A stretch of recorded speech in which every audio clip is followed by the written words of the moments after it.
Se coloque em pé em reverência à leitura da Palavra de Deus. Abra sua Bíblia no Evangelho de Jesus segundo Mateus, capítulo 5, versículo de 1 a 12. O texto que nós vamos ler hoje é bastante conhecido como as Bem-aventuranças. É a introdução do Sermão da Montanha.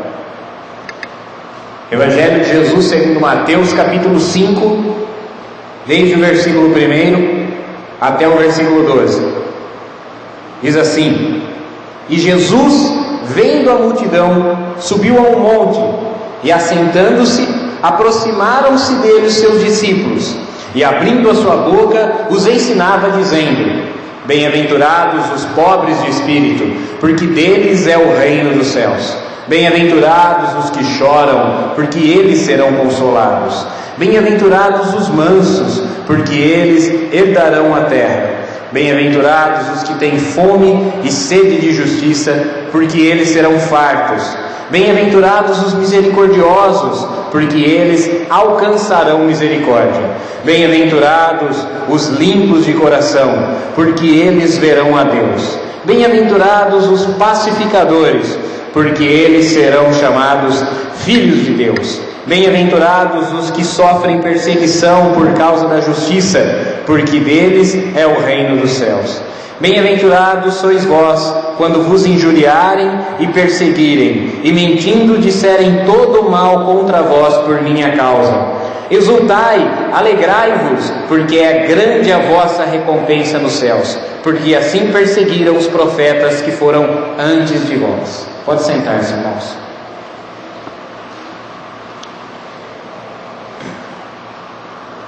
Esse trecho que nós lemos das Bem-aventuranças é a introdução do Sermão da Montanha. É talvez o ensino mais conhecido de Jesus. Ele vai desde aqui no capítulo 5 de Mateus até o finalzinho do capítulo 7.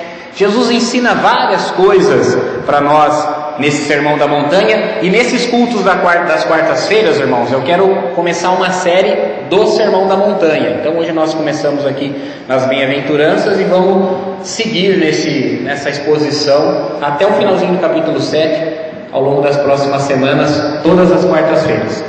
Nos domingos nós vamos começar uma exposição do Evangelho de João, domingo agora. Nas quartas-feiras nós vamos estar acompanhando aqui, por enquanto, o Sermão da Montanha. Nós vivemos num mundo, numa sociedade que cobra de nós que nós sejamos pessoas bem-sucedidas, que tenhamos um casamento perfeito, que criemos os nossos filhos exemplarmente, que tenhamos um senso próprio de realização, profissionalmente, academicamente. Nós somos pressionados a isso. Nós somos bombardeados por esse tipo de informação em todos os lugares, na mídia, na nossa comunidade, nos nossos clubes, nos nossos círculos sociais. Porém, essa realização, esse sucesso que o mundo cobra de nós, está fundamentado em princípios e valores igualmente do mundo, em coisas terrenas, seja o nosso trabalho, seja o nosso relacionamento, o nosso casamento, sejam os nossos, a nossa formação, sejam os nossos negócios. São coisas desse mundo. Se nós formos bem-sucedidos, realizados nessas coisas, nós seremos felizes, nós seremos prósperos do ponto de vista desse mundo. Muitas vezes as pessoas não encontram essa realização. Elas não chegam lá, elas não alcançam a meta que delas é exigida. E aí então elas buscam completar-se de outras formas, através do sexo, através dos vícios. Toda outra forma de satisfação que não pode ser preenchida, porque elas não alcançaram o sucesso que lhes foi cobrado. A introdução do Sermão da Montanha, no versículo 1, chama-nos a atenção para qual é o método que Jesus escolheu para ensinar as verdades do reino do céu aos seus discípulos. O texto começa dizendo que Jesus, vendo a multidão, assentou-se e os seus discípulos se aproximaram dele. Ele ensinou aos seus discípulos diante da multidão. Quando o pastor vem aqui à frente, irmãos, para pregar um sermão, seja um sermão na quarta-feira ou no domingo à noite, ele está pensando no seu sermão, eu estou pensando no sermão que eu vou pregar, diante da grande maioria de pessoas que são discípulos de Jesus, que são os membros dessa igreja, pessoas que conhecem o Evangelho, pessoas que são batizadas, que fizeram profissão de fé e que estão trabalhando pela unidade do corpo. Vocês são discípulos de Jesus, é um discurso aos discípulos. Porém, esse discurso aos discípulos precisa ser diante da multidão. Pode ser que num culto qualquer nosso aqui, venha uma pessoa nos visitar e ela não é discípulo de Jesus. Ela ainda não se converteu, ainda não se arrependeu dos seus pecados, ela ainda faz parte da multidão. É interessante que Jesus está ensinando aos seus discípulos, mas ele faz esse discurso de uma forma que as multidões a ouçam. Hoje nós temos uma infinidade de recursos de mídia social, não tem como você não anunciar o Evangelho, porque você não tem como falar com as pessoas. Hoje as mídias sociais nos permitiram isso, né? Hoje em dia a comunicação não está mais na mão da mídia formal, da revista, do jornal, da televisão, do rádio. Hoje a informação está nas mãos de todo mundo, na palma da nossa mão. E será que nós estamos fazendo uso dos ensinos de Jesus aos seus discípulos, de maneira que as pessoas ali fora ouçam? Porque Jesus está discursando, ensinando os discípulos diante da multidão. Então isso que nós aprendemos aqui precisa ser ensinado com caráter de discipulado, a fim de que eu e você sejamos mais parecidos com o nosso mestre, mas ao mesmo tempo precisa ter um caráter evangelístico, precisa chegar aos ouvidos daquelas pessoas que estão lá fora. Elas não estão aqui dentro. Talvez, ainda que você as convide, elas não estão aqui dentro. Então é papel de vocês, e meu também. Tudo aquilo que nós ouvimos e aprendemos aqui, nós precisamos levar lá fora. Talvez numa conversa informal no nosso dia a dia de trabalho. Talvez num momento de descontração, que nós estamos sentados tomando um lanche, um refrigerante, uma água com um amigo nosso. Talvez num jantar, num evento social qualquer que a gente participe, mas nós precisamos levar tudo aquilo de que Jesus tem nos ensinado. Bom, mas vamos para bem-aventuranças então. Diante da multidão, para os discípulos, Jesus começa então a falar a respeito da verdadeira felicidade, da verdadeira realização, do verdadeiro sucesso. Como eu comecei dizendo para vocês, o mundo nos cobra realizações, sucessos, felicidade, mas a que o mundo nos cobra são coisas terrenas. Jesus, ele diz assim: bem-aventurados os pobres de espírito. Em outras palavras, abençoados, felizes de verdade, são os humildes diante de Deus. Os pobres de espírito são aquelas pessoas de espírito humilde. Enquanto o mundo busca felicidade pelos seus próprios esforços, pela sua própria competência e pela sua própria capacidade, no trabalho, na família, nos estudos, nós encontramos verdadeira bênção, verdadeira felicidade, verdadeira bem-aventurança, justamente quando nós reconhecemos diante de Deus que somos pobres de espírito. Quando reconhecemos que nada somos, nada temos, e que o que temos e o que somos não pode nos trazer verdadeira felicidade. Felizes mesmo aqueles que têm um espírito humilde, aqueles que reconhecem que nada são. Os valores que Jesus traz por bem-aventuranças, por bênçãos, por felicidade verdadeira, são valores contrários aos valores do mundo. Jesus diz que bem-aventurados são de espírito humilde, mas as pessoas no mundo são altivas, soberbas. É impossível eu obter a bênção de Deus a menos que primeiramente eu me humilhe. Enquanto o homem que não conhece a Cristo e não conhece a Deus permanece orgulhoso, altivo, soberbo, ele nunca será bem-aventurado, feliz, nunca será abençoado. Ele pode ter um bom trabalho, pode ter uma boa formação, pode ter um bom casamento, pode ter todos os bens materiais. Ele vai deitar a sua cabeça no travesseiro e vai sentir que há um vazio que ainda não foi preenchido.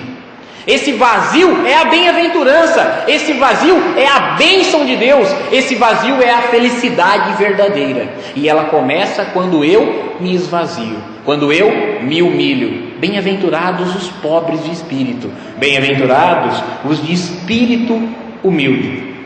Ele diz, porque deles é o reino dos céus. A pessoa pode não ter nada na terra, ela pode não ter um tesouro na terra, pode não ter riquezas na terra, pode não ter realizações terrenas, mas ela tem o reino dos céus. Ela faz parte do reino que Deus governa. Ela faz parte do reino que o Senhor Jesus é o rei.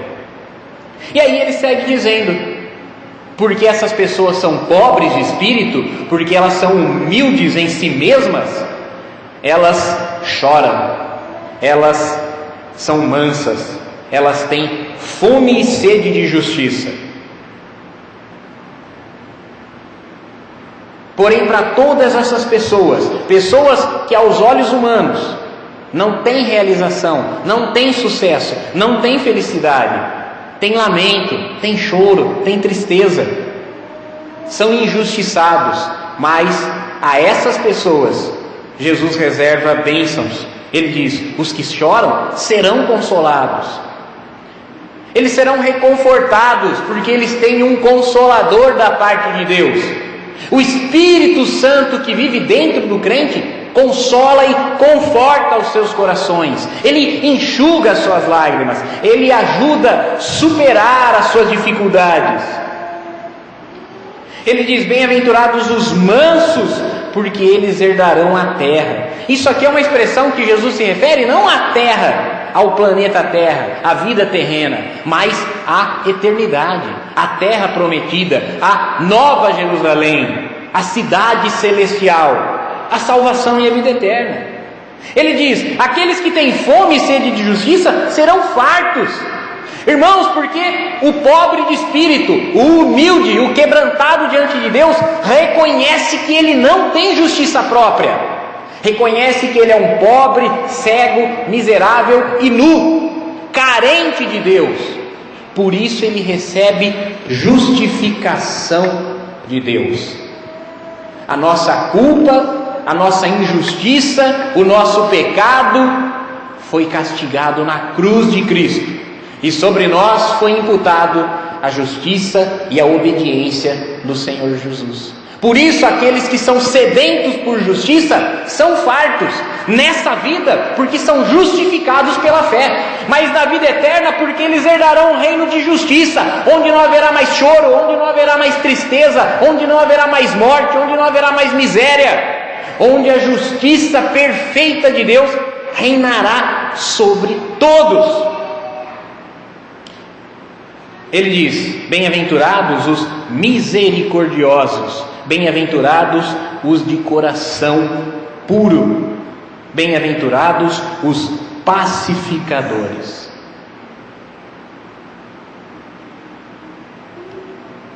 Mansos, misericordiosos, puros de coração e pacificadores. Quando a bem-aventurança de Deus nos alcança, a bênção de Deus nos alcança, ela transforma o nosso caráter. Nós agora não promovemos a contenda, o rancor, a discórdia, nós promovemos a paz, o perdão. O mundo quer dar o troco, nós damos a outra face. O mundo não leva desaforo para casa, nós sofremos o dano. O mundo ama a si mesmo e o seu próprio umbigo, nós amamos o nosso próximo como a nós mesmos. Os misericordiosos alcançarão misericórdia, misericórdia de Deus, a salvação, o perdão incondicional dos seus pecados. Os limpos de coração verão a Deus, O escritor aos Hebreus nos diz o seguinte: segui a paz com todos os homens e a santificação, sem a qual ninguém verá a Deus. Jesus muda o nosso coração. A palavra de Deus diz assim: eu tirarei de vocês o coração de pedra e lhe darei um coração de carne. Um coração novo, limpo, purificado, um coração como de criança. Os pacificadores serão chamados filhos de Deus. O Deus que fez paz, o Deus que anunciou a paz, o Deus que é a nossa paz. Por isso, se nós somos filhos da paz, nós somos pacificadores, nós promovemos a paz, nós promovemos a reconciliação, nós julgamos segundo a reta justiça. Ele diz: bem-aventurados os que sofrem perseguição por causa da justiça, porque deles é o reino dos céus. De quem é o reino dos céus? Primeiramente lá no versículo 3, dos que se humilham, dos pobres de espírito, dos de espírito humildes. Deles é o reino dos céus. E de quem mais? Dos que sofrem perseguição por causa da justiça, porque deles é o reino dos céus. Se nós quisermos nos mantermos íntegros a esses princípios, que contrariam os valores do mundo, que são as bem-aventuranças, a felicidade verdadeira, a bênção do céu, que não depende de nada que nós tenhamos na terra, mas é a felicidade apesar do que nós não temos, que é a felicidade apesar do que nós sofremos, nós certamente sofreremos oposição do sistema desse mundo. Pedro escreve o seguinte: se você sofrer fazendo bem, isso é bom. Pior seria se você sofresse fazendo mal, porque quem sofre promovendo o bem tem um consolo que vem da parte de Deus. Mas para aquele que sofre e promove o mal, só resta juízo. Por causa da verdade, por causa dos nossos valores, que nós não negociaremos, nós sofreremos perseguição. Irmãos, hoje nós sofremos no Brasil perseguição ideológica. Nós sofremos perseguição ideológica. Se nós nos posicionarmos em relação aos valores cristãos bíblicos, nós seremos taxados de antiquados, fundamentalistas, radicais. Mas nós não vamos negociar os valores da nossa fé. Felizes são aqueles que sofrem perseguição por causa da justiça, e o Evangelho é a justiça de Deus. O Evangelho é a verdade absoluta, não uma verdade, mas a verdade. Ele diz assim: bem-aventurados são vocês, quando eles mentirem, quando eles disserem todo o mal a respeito de vocês, porque vocês defenderão o meu nome. Se nós nos comprometermos a defendermos o Evangelho de Jesus, e por causa disso formos caluniados, injuriados, perseguidos, Jesus diz assim, ele encerra dizendo no versículo 12: exultai-vos, alegrai-vos, porque é grande a recompensa de vocês nos céus. Cada perseguição, cada mentira, cada calúnia, cada empecilho, cada ataque barato que nós sofremos aqui, é uma joia que se acrescenta no nosso tesouro nos céus. É um tesouro precioso, que vale mais do que prata, vale mais do que ouro, mais do que pedras preciosas, do que pérolas. Ele até é comparado a essas coisas, mas essas coisas são sombras, são figuras. O nosso tesouro é ainda maior. Paulo diz assim: a nossa leve e momentânea tribulação produz em nós um peso de glória muito excelente. Isso concorda com o que Jesus está dizendo. Quando eles te injuriarem, quando eles te caluniarem, quando te perseguirem, quando mentirem, a respeito de vocês: por causa de mim, alegrem-se, porque a recompensa de vocês está crescendo nos céus.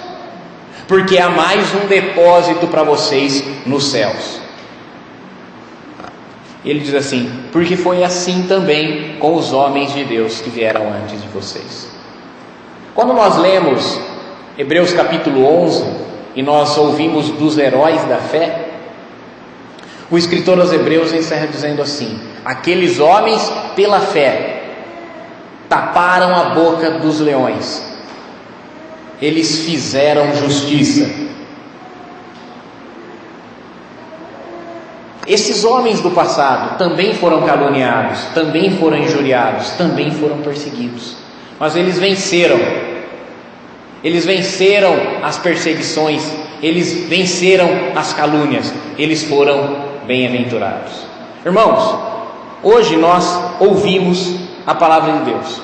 Quais são os verdadeiros valores que nós devemos cultivar? Não é pecado nenhum eu ter um bom casamento, pelo contrário, isso é uma bênção. Não é pecado nenhum eu ter um bom emprego, muito pelo contrário, é uma bênção. Nem é pecado nenhum eu ter uma boa formação, eu ser uma pessoa culta, absolutamente. Porém, essas coisas não podem ser a minha base. Porém, essas coisas não podem ser o fundamento do meu senso de realização. Eu preciso me humilhar diante de Deus e dizer: Senhor, eu nada sou, eu nada tenho. Então o Senhor nos diz: teu é o reino dos céus. Se coloque em pé para nós orarmos e agradecermos ao Senhor nesse momento. Feche os seus olhos, curva a sua cabeça. Oremos. Pai, eu te peço pela vida desses meus irmãos. São discípulos teus, são discípulos de Jesus, Senhor, e nós somos perseguidos, injuriados, caluniados, se nos mantemos fiéis à tua palavra. Por isso eu quero te pedir que o Senhor console e conforte os seus corações, para que eles possam guardar as palavras do Senhor Jesus, que dizem: felizes mesmo, abençoados de verdade, bem-aventurados são os de espírito humilde, bem-aventurados os que sofrem, bem-aventurados os que choram, porque eles têm um reino nos céus. Senhor, que nós possamos lembrar dessas palavras sempre que nos sentirmos injustiçados, sempre que sentirmos que o Senhor nos permite sofrer o dano, que elas nos tragam conforto e ânimo para enfrentarmos o mundo e vencermos o mundo como o Senhor venceu. É a oração que eu te peço com os meus irmãos em súplica, Pai, em nome de Jesus.